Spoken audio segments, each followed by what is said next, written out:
Why seize Tumbleton?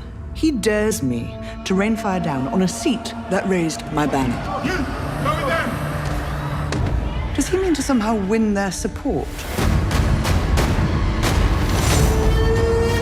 We must guard our intent quietly. We must presume these men hold allegiance only to themselves. You river folk? I fucking hate river folk. Our soldiers need to be paid, else there will be bedlam. Name a master of coin. The people will soon discover are lacking resources. They can blame him. We seek Prince Aemond. If you know where he is, I'd advise you to be forthcoming. Oh my. My purpose is to restore the rightful line to the Iron Throne. It is the will of the gods